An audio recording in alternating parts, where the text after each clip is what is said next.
Do you like fantasy football and sports betting?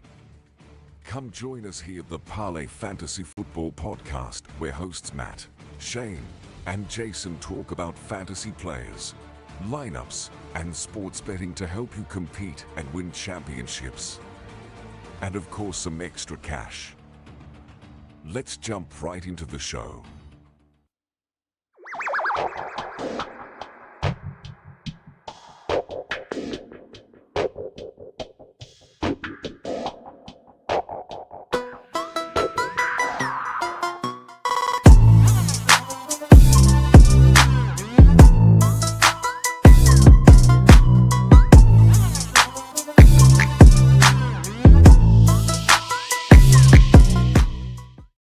Welcome back to another episode of the Parlay Fantasy Football Podcast. Matt, Shane, and yes, yours truly, Jason, is back this week on the show. Guys, I know if you're looking a little bit different in the background, that's right, guys. We got a little bit draft preview going this week for the NFL draft, and we are super excited to get back and talk a little bit about some, future landing spots of some rookies, and if we like them and if we don't like them, and so on and so forth, guys. We're excited about tonight.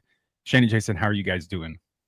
I am great. The only way I would be better, Matt, is if I were en route to Green Bay right now. But, unfortunately, I couldn't get Joe to send me on a plane on his personal jet. I know that you have one, Joe. You can't hide it from me.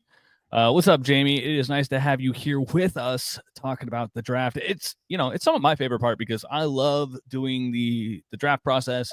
It's such an interesting analysis of how teams think. And it brings us some really insightful looks into organizations and explains a lot about why certain organizations continue to be shitty. Hey, I'm glad to be back from Sin City. Glad to see y'all's beautiful faces. It is interesting. It's like the half Christmas, half birthday for all of us. We all look forward to this week. NFL does it right by having the draft in the middle of what they call the NBA playoffs and the NHL playoffs, to where everybody looks forward to Thursday night. They're not looking forward to the first round of the NBA playoffs. So, hey, glad to see y'all back. Glad to be back. Let's get it, boy.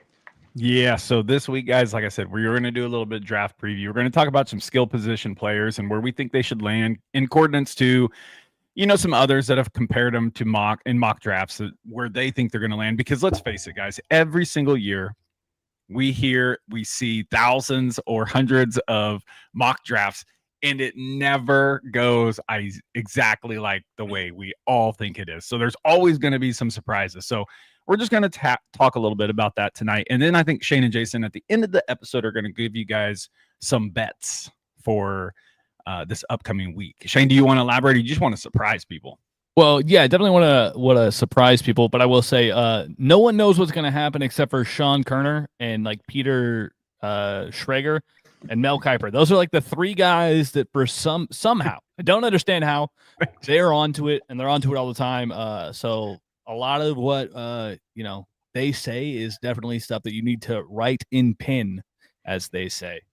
That is correct. Those guys are always pretty darn accurate. But before we jump into it, guys, if you guys want to head over to fantasy6pack.net, look at the little bar at the bottom. Become an all-access member right now. Use promo code Parlay FF to get a 15% discount on your all-access membership. Guys, remember, football season is coming up. Dynasty seasons are starting to fire off.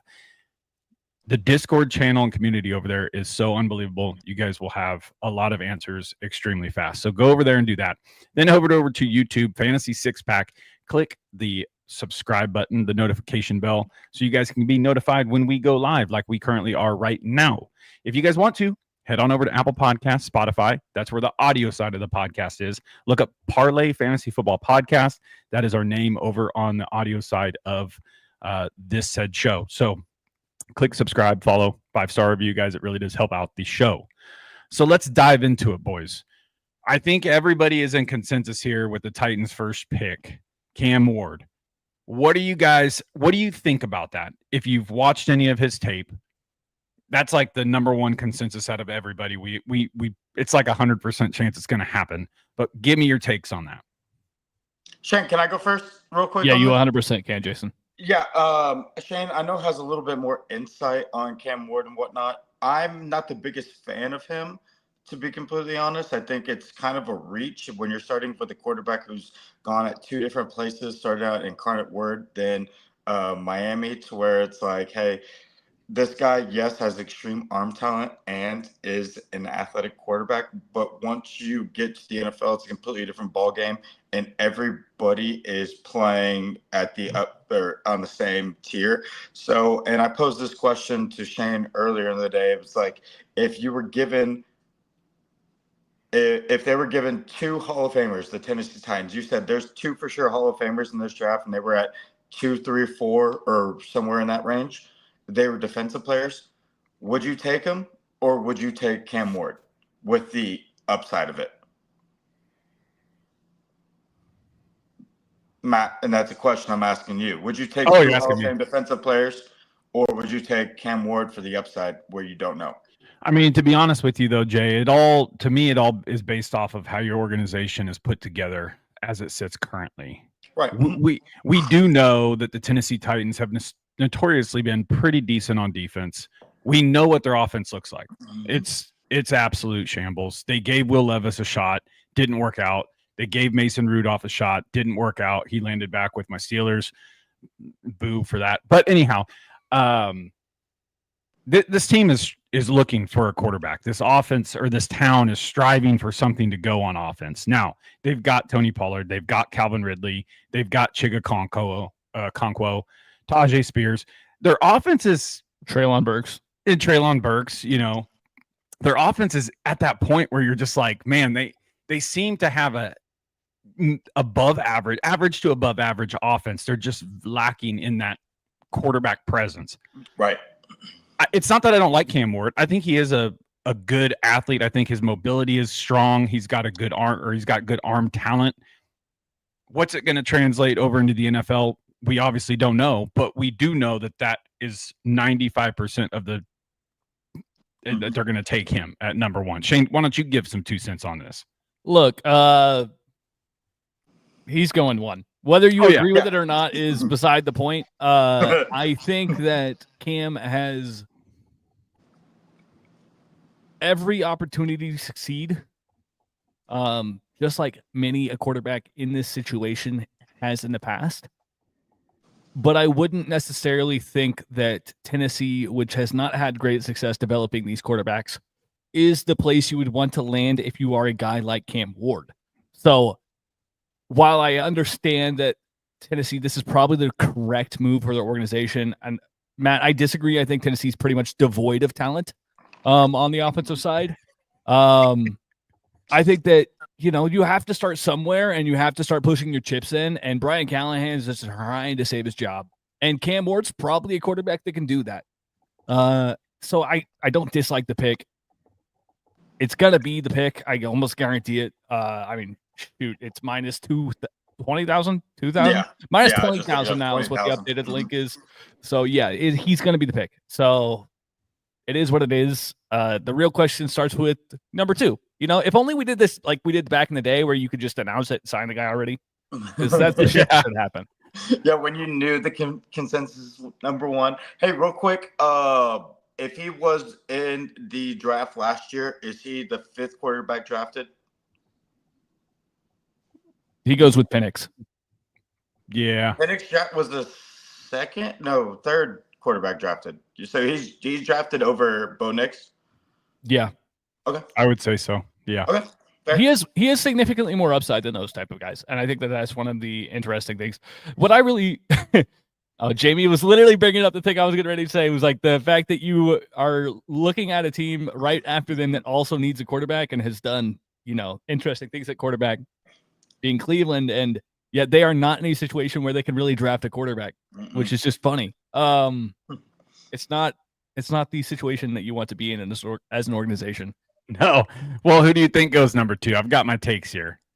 Do you think it's a skill position player? Or do you think yes and no? Both? Yeah. So that just eliminates it. Travis Hunter at number 2. I feel like I want to say the defensive end from Penn State is the guy for them to boast their defense, but it's hard not to go with the Heisman Trophy winner. I don't love the pick because I would trade it. I don't personally. Yeah, I think you should trade it because they have too many holes to fill in that team. But I don't think that it's desirable enough for anybody to trade up for. Like that's the problem. And partially it's because the next quarterbacks aren't that, blowing your socks off type material. And that becomes an issue when you're trying to shop these picks around. So I think that they're going to take Travis Hunter and hope that they can get him to play both sides. And agreed, be 75% of the best player at both positions. That's the hope. I think that's, if you're locking in Travis Hunter here with the second pick, you just hope he is above a 75th percentile on both sides of the ball at all times if you're playing him on both sides. And that's the dream scenario. We can because agree no that's one's when ever the done draft this. starts. Yeah. That's when the draft starts. Oh, yeah, 100%. Pick 2. 100%. Yeah. And I think, personally, Cleveland's going to make a couple moves after they select Travis Hunter. I really do. I think they're going to make some moves. And I think, we're going off topic off of like players, but I'm just staying on the Cleveland Browns here. I think they're going to draft Travis Hunter, and I think there's a chance that they trade up or trade back from 33. I think they'll trade up depending on where they're at and who goes in the next few picks. But I could see them trading up and taking Shedeur Sanders. Ooh, gross. Sorry, not where I thought you were going with that. I think they're taking Milroe, but I don't think they're trading. I think they're taking him at 33. That's my 100%. That's my hot take, and I like that too. Leads into my bet, which is the under 3.5 quarterbacks, because I think that the Browns kind of look at the board and they're looking at these guys falling, and they're like, "Hey, we like Milroe." Maybe they were the ones that floated, "Hey, Milroe's going to be here." I think the Browns are like, "Hey, let's set at 33, and if Milroe falls to us, we get the guy we wanted already." Yeah. No, I like Jamie that thinks too. Shedeur is already a bust. Browns should grab Dart. That is a hot take. I like Dart. Milroe is the best comp I've heard for him is he is Jalen Hurts with less polish. Really? I'm not a fan. And I was like, if he's Jalen Hurts with less polish, okay, take a stab on it. See what happens. Yeah, he was also drafted in the second round. It's the same correlative thinking that breaks the mold in these situations. I also think that the team following the Cleveland Browns have some interesting work on the table, Matt. Yeah, the Giants. Yeah, because they can sit here and take Abdul Carter, or they can get lucky and Travis Hunter will fall to them. But they also need a quarterback, despite having two veterans in the building. Yeah, you don't like Winston or Russell? I love him. I like Winston. Him. I like Winston for old Malik. That's what I like. Yeah, if I'm neighbors, I want Winston to be my starting quarterback. They have the most boring quarterback and the most interesting quarterback. I like that take. I've seen a lot of people, mocking Shedeur to the Giants. I've seen them mocking Shedeur to the Saints at 9. It's just, I mean, hell, I've even seen him dropping to 21 and going to the Steelers, and I just don't want that to happen. I just don't. Yeah. And you know what, though? I will give Shedeur some credit, man. Like, the guy has good accuracy. Is he the most mobile? Nah, not even close. But he does make some smart decisions. He's got some accuracy. We know he's going to be drafted. I mean, it's just by which team. Do you think, what are the chances, Shane? I wonder if you could look this up as a bet. What are the chances that he falls out of the top? Even if he's not top round, 10, or even you can bet top 10. You can't bet to fall out of top 10 right now. That's part of the issue with the NFL draft right now, is that the Vegas is terrible at this event. And so they just don't let you bet cool things. That's like honestly it. They just don't let you bet cool things. They're like, hey, we are not good at this, so therefore you can't do this. Because we're gonna lose. He is minus 140 to be a top 10 pick. Wow. It has been a free fall. Dang. You want to know what Sorry, his I dabble on the over. I wonder what his over-under is right now. Let me go look that up. It is 8.5. It is over 8.5 at -400, which means he will go after pick 9. So they're saying Or 9 or later. 9 or later. So I the think he Saints goes- or bust. the Saints. Yeah, I think, to be honest, I think the Saints are going to draft him. I really do at 9. But again, it's who knows. Let's. What do you guys think of Ashton Genty? Is it a lock that he's going to the Raiders at 6? Shane, go ahead. I have my take on that. If not 6, then sooner. Look, I think that there's a chance that the Jags take a stab at him. Yep. It wouldn't shock me for the, boys, I like this. it wouldn't shock me for the Pats to take a stab at him. He's the best player on the board. Oh, Like 100%. without a doubt. He just happens to be playing the most disrespected position, and all of these teams suck. So there's no point in drafting him. Like you don't. What is it? You can't beat a dead horse. Or you can't. I'm blanking on the phrase, but basically, like you can't paint a shit pile and then be like, "Hey, this is a piece of art." Just by adding a new toy, you have to like invest in the team. And you don't do that with a running back. You do that by winning in the trenches. And running back is totally, without a doubt, a bonus. It's what So good where would teams should you- add. Where would you like to see him go? Genty, anywhere after pick 15. Cowboys.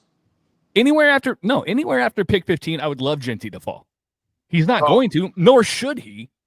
But I think that's where, like, if you are a fantasy player, that's what you want to have happen.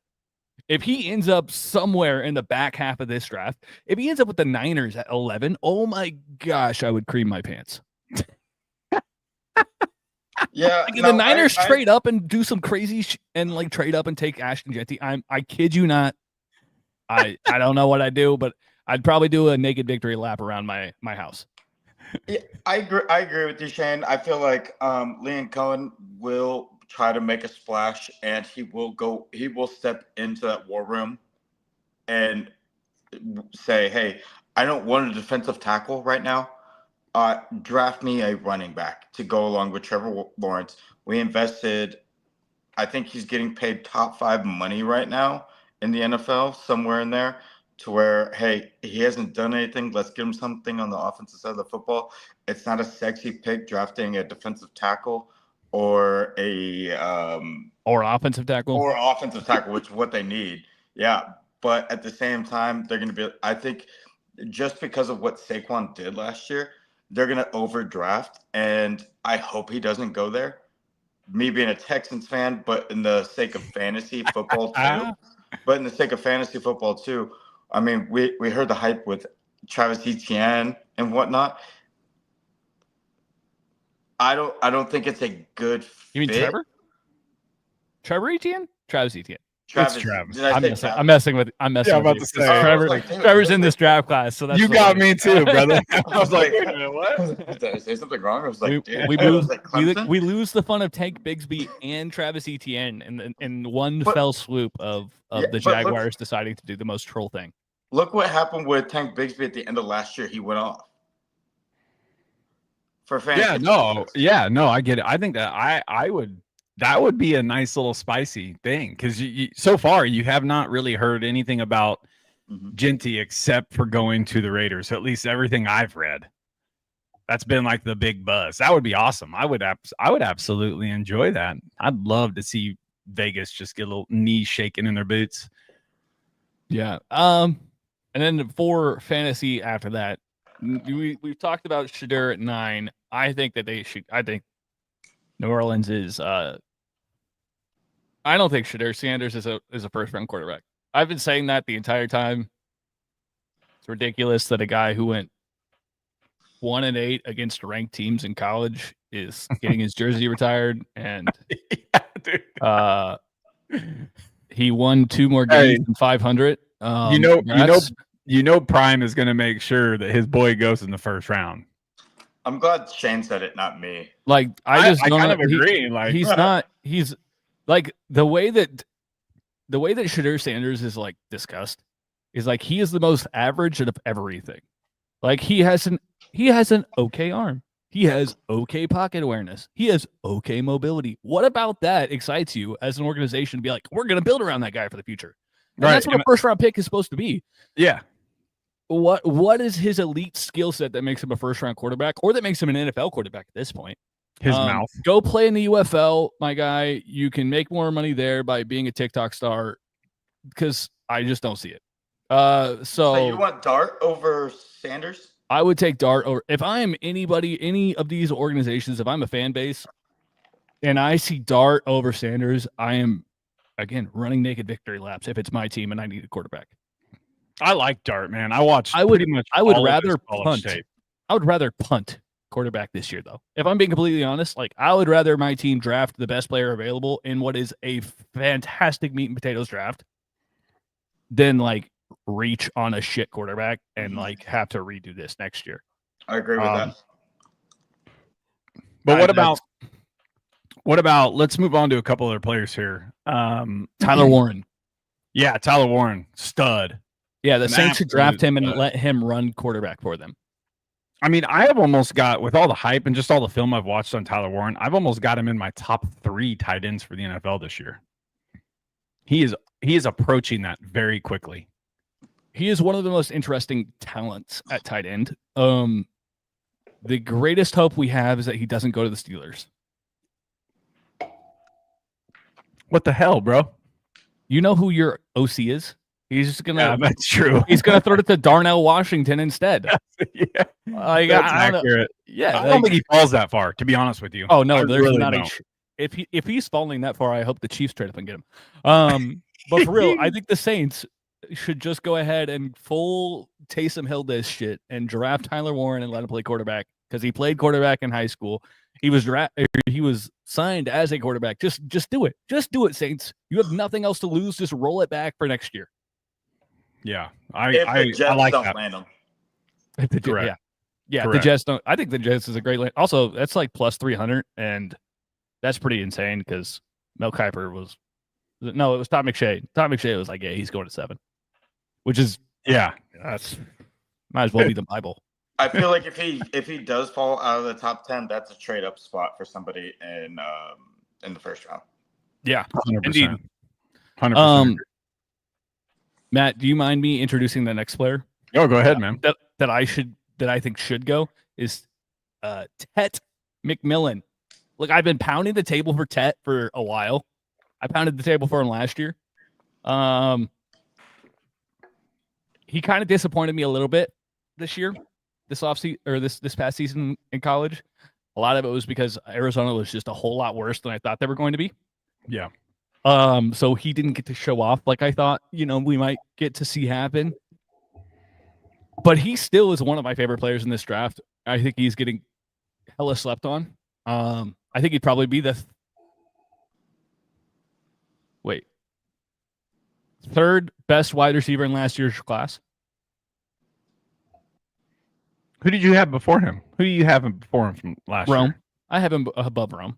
So like Neighbors. Yeah. Neighbors, MHJ, and Rome. Brian Robinson. And then well, yeah, it's a weird one now that we have BTJ and we know what he is. But I think that Tet would have fit there in the 3 in that prospect pool without knowing what Brian Robinson was. Without knowing what he was at that point, I think that he would have been 3 for me. And I think that Tet, what he's being mocked to is the Dallas Cowboys. I think it makes sense. The Cowboys need somebody opposite CD. It's not the sexiest thing because it's Dak to a wide receiver 2, and then Tek gets stuck at wide receiver 2 from now into oblivion. But I like it. I do too. I like it a lot, and that's and the sole purpose why, because we know Dallas needs a running back. We know all this and that. I'm telling you guys now, this is one of the deepest running back classes draft wise.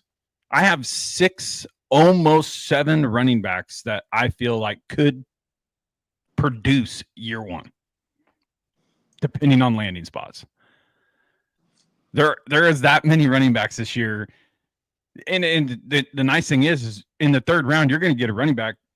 It kind of sucks for them because they're not getting their payday for being drafted in round 1, but you're going to get some good running backs in the 3rd round, even in the 4th round this year. It's wild, but I agree with you 100%. Shane, Tet is my favorite receiver coming out of this draft. He offers so much, and I know all the hoopla of, not participating in some of the stuff at the combine and so on and so forth, waiting for the pro day, blah, blah, blah. But he is an NFL-ready wide receiver at 6'5". The dude is just an absolute beast with great hands. Great hands. He's everything you want as a wide receiver 1 or 2. Like, yeah, he's gonna catch everything you throw in his area. He has a huge wingspan. He's gonna go up and get it if you overthrow him. He's fast. He's everything you want as next receiver. And yeah, that's what the Dallas Cowboys need, so that they can move CD around and to utilize him to the best of the ability, and maybe they can win games that way. Jason, what do you think of? Fun fact. What do you think of? Oh, sorry, Shane. Hold on. Fun fact about the Dallas Cowboys. Zootopia 2 has a better chance of winning the Academy Awards Best Picture than the Dallas Cowboys do of winning the Super Bowl. Unless you're Jerry Jones. Then you think you're going to the Super Bowl every year. Hey, as long as Jerry Jones is at the helm, the Cowboys ain't winning a Super Bowl. So it doesn't really matter who they pick, honestly. For Ted McMillan's fantasy purposes and looking at it as a fantasy football player, I like the pick. Honestly, I think it's the best fit for him to get action and for him to get drafted high within the fantasy football realms. He is a big body, great receiver, and the Cowboys sure as hell do need a wide receiver too. Even though CD does get the attention and double teams, CD would get 10 to 15 targets a game last year. If it can go down to 8 to 9, and Tech could pull off at least 5 to 6, you're getting into a realm to where he could be fantasy 1 relevant for a rookie receiver, to where I like that aspect of it. But regardless, if they do draft him, they're still gonna be the 3rd best team in the NFC East. Let's yeah, I agree. I like both you guys' takes. I like Tech going to the Cowboys. I think that makes sense. It really does. Let's jump into guys like Amarion Hampton and Trevion Henderson. 2 really good running backs who I have I have them in basically the same tier, just below Ashton Genty. 2 really good NFL caliber ready running backs that could handle the bulk load for a team.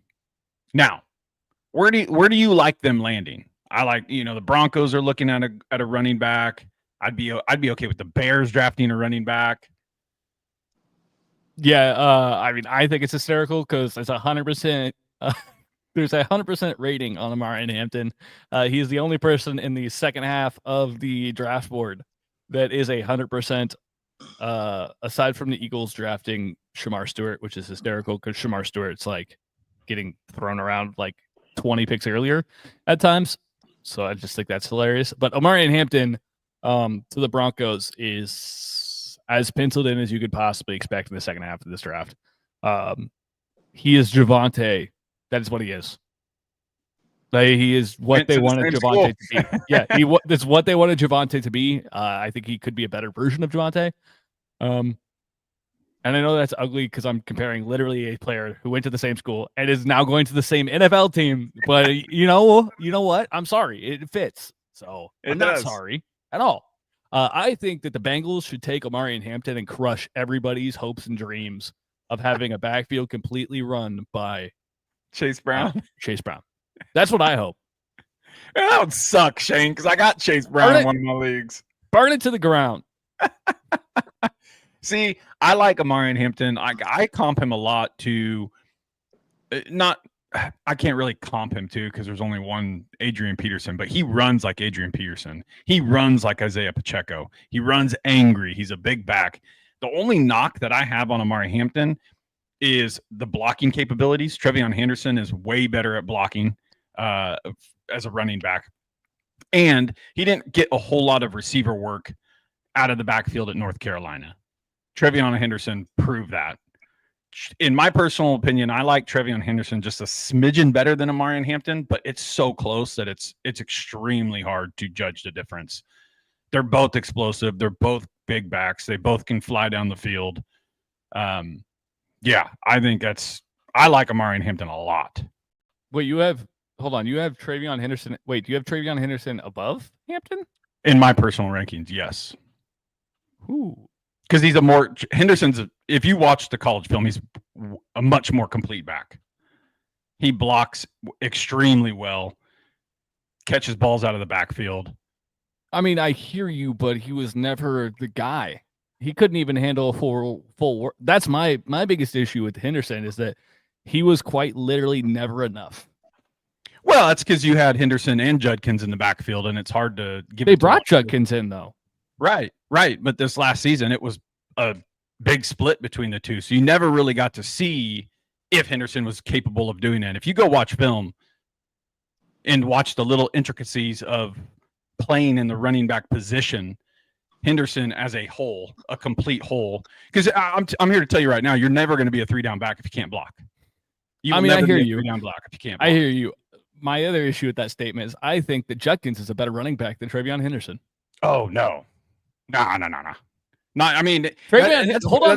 That's perfectly fine. It's lightning. Like Trevion is lightning. Don't get me wrong. If you want a true like big play dude, Trevion's that guy. But if you want the better back, give me Judkins. Yeah, and there's a lot of people out there that comp it like that. I mean, you could almost say that Judkins is in that same tier. But I don't think Judkins is going to be a 3-down back in the NFL. And I don't think Hampton will be either. Oh, I think Hampton's for sure a 3-down back. I don't think that Henderson can handle 3 downs. I guess we'll just agree to disagree. Okay. But anyways, the Broncos look like they're chalked in to take Hampton. I think there's only 2 running backs that go first round. Oh, really? That's spicy. I mean, that's what it's marked to. I think that a team that wants a running back can just kind of wait and see what falls to them at this point. With the amount that, like, aside from those two, I think that there's very few teams, especially in the back end, that looked and saw what happened this year in the NFL and were like, we need a running back. Because most of them have running backs, aside from, maybe the friggin' Chiefs. Didn't you say this draft was based on steak and potatoes? Yes, it is a meat and potatoes draft. Yeah. You are talking about some of the best interior offensive and defensive linemen and edge rushers. It's not sexy. Not sexy. But a lot of money will be made for organizations in this draft by evaluating this talent correctly. It's a big man draft. I love it. Love it. Yeah, Give me big sexies, baby. I just hope my Steelers don't draft a offensive or defensive lineman in the first round. I mean, Walter Nolan, Matt, he's right there. Big Walter Nolan. They better. If you don't take him, the Chiefs are. So they can have him. I think we gotta get some skill. We gotta get some skill. Might get dark. I wouldn't mind that. I wouldn't mind that at all. Yeah, I mean, I think that there's a lot of talent in this draft. I think that the most of the fantasy relevant players actually go not in the first round. I could see that. I agree. There is so much happening in this draft that just isn't going is the best players are not the best players. The ones that we're going to know the names of are not the ones that we're going to be watching on night one on Thursday for the most part. Not that we're not going to be watching them, but we're not going to be focused in on them as fantasy players. It'll be very interesting moving forward. I will say, Matt, that a K-State guy needs a shout out because DJ Giddens is an animal, and he is someone who I'm excited to see where his landing spot is. I agree with that 100%. I think he's going to be one of those sleeper steals of the draft. He's a good running back, and he blew up at the combine. I think he's going to serve a purpose for a team very well. I'm excited to see where he goes. Shane, what round would you project him to be drafted in if you had to pick right now? Third. I would assume he'd go third. I We like may that. see him go. We may see him go early day 3 though. Like it could be that no one takes him in the 3rd, and he just goes like as one of the first couple picks in the 4th. I think that there are a ton of very interesting running backs. So it's also kind of a, does he get lost because someone else really likes a different running back? Ollie Gordon, for example. Scatabo, Devin Neal, Dylan Sampson. There's a ton, man. There is a ton. Bayshon, Tootin. By the way, I hope Tootin ends up as a Chief. Just saying. Darn Tootin, I hope. You're gonna get some starters out of the 3rd, 4th, 5th rounds of this year, I think. I think it's or at least, or sorry, decent workload. There are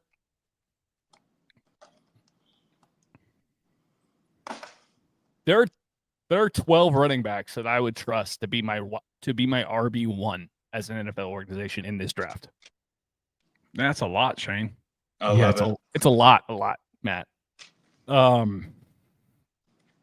So I think that there is plenty of talent when it comes to the backfield situation. There is a lot of talent out there. There is a lot of talent at running back in this year's draft. More than we've seen in a long time. But only at running back. I don't know. Literally, like basically only a running back. You have, although I will say this is also a great tight end draft, so no hate out to the tight ends, because Tyler Warren, Colston Loveland, I can't even say his name. Colston Loveland's the G. Aurelio and Fannin are the same player. Yeah, they're different similar. Different versions of the same player. Is there any other players you want to shout out here before you guys get into your betting?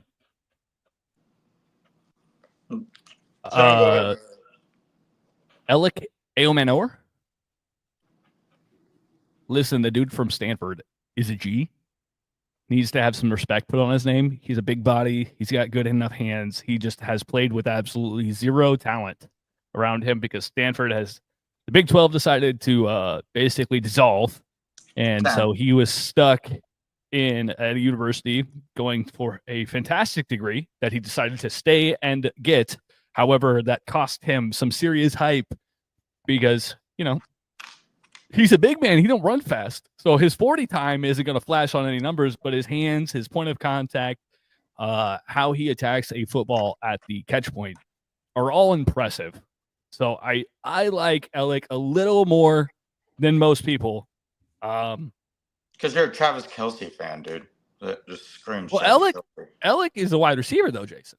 So I think of Alec as a better version of Dwayne Bowe. And Dwayne Bowe has some fantastic NFL seasons. He did. I'll give you that. That's a good comp. I like that. So, I mean, if that's the type of player you're wanting in this year, like in this NFL draft, that's the kind of player that I think that can be there. And I think that a team is going to fall in love with him and take him way higher than everybody's expecting, which is kind of cool. Because he just has he has the intangible size that you don't see. And that type of stuff just, gets you going, huh? Yeah, it gets me going. I can tell. The juice is flowing. Yeah. And I have others, but we'll wait till after the draft so I can see landing spots before I go too crazy. Agreed. On naming people that I'm really excited about, and then they fall to like this 7th round, and I'm like, why? Remember, guys, if you guys go over there and get your all access membership during draft night, if you guys want to ask us some questions on Discord, feel free to ask us some questions on Discord. I think we might do a little something. We might get a little chat going on there during at least night 1 and night 2 of the draft or something, so we can answer some questions for you guys. Shane, Jason, why don't you guys jump into your bets before you wrap up this episode? Yeah, hold on. First thing, if you guys didn't catch it earlier, under 3.5 quarterbacks is my NFL draft bet. I think that there is too much up in the air. I think that there's a situation where we could see Shedeur Sanders maybe fall out of the first round. I think that there's a situation where we could see teams who happen to be picking at 33 and 35 that need quarterbacks that just sit there and wait instead of trading into it and paying double for something that they aren't sure about. So I think that under 3.5 when it opens, because the DraftKings doesn't have that number out yet, but I'm assuming it's going to be 3.5. And it'll probably open Wednesday because they're mean. So they'll probably give you like 2 days to bet it. So I would go bet under 3.5 in the first round. And then Jason, what did you got? Oh no, so I'm shifting gears real quick. I'm going to the NBA. I got 2 best bets real quick for y'all. So I'm actually gonna go 3 best bets for y'all. So I like going forward. Hey, we saw what happened on the massacre on Sunday with the Oklahoma City Thunder and the Memphis Grizzlies. That game was over by halfway through the second quarter. They beat them by 51 points. Looking at it right now, Oklahoma City is favored by 14.5 points. Usually don't do this, but I am going to do it now. Give me Oklahoma City Thunder to cover that 14.5 points. They're going to take the gun to John Morant instead of the other way around. So Oklahoma City has covered the 4.5 point or that 14.5 points 4 out of the past 5 times they played them this season. I think they're going to make it 5 out of the last 6. I like that number. I think they're going to attack them and beat them down. It's hard to come back from a 51-point loss. I think Memphis might come out and be more physical, but I think Oklahoma City is going to be more deep in this matchup. Next, I do like Austin Reeves to come back. I'm doing a player prop bet right here. Give me the over 20.5 points in this game, and give me the over in assists. I'm over 4.5 assists, and give me the over 20 points. Both, you can parlay them. I like it, just playing straight plays. In the past 5 games, it's hard. Austin Reeves, it's hard to hold him under 20 points, and with the offensive production that he did have in the first playoff game, I think he's going to come back stronger in this game and put up more points. They're going to need more help. Luka can't carry the team on their back. Braun had a bad game that first game. Didn't really put up much. They need a better supporting cast. I think the supporting cast will be better in the second game, especially at home versus this team. So give me over 4.5. Give me over 4.5 assists, and give me over 20.5 points for Austin Reeves. And those are my bets. Wow, going with some player props out here. For the first time. Who are you? What have you done with my friend? I know. All right, just kidding. Let me just say this, Matt. I went 1-0-1 on my soccer plays last week, and we're going back to the well. I'm sad we pushed the freaking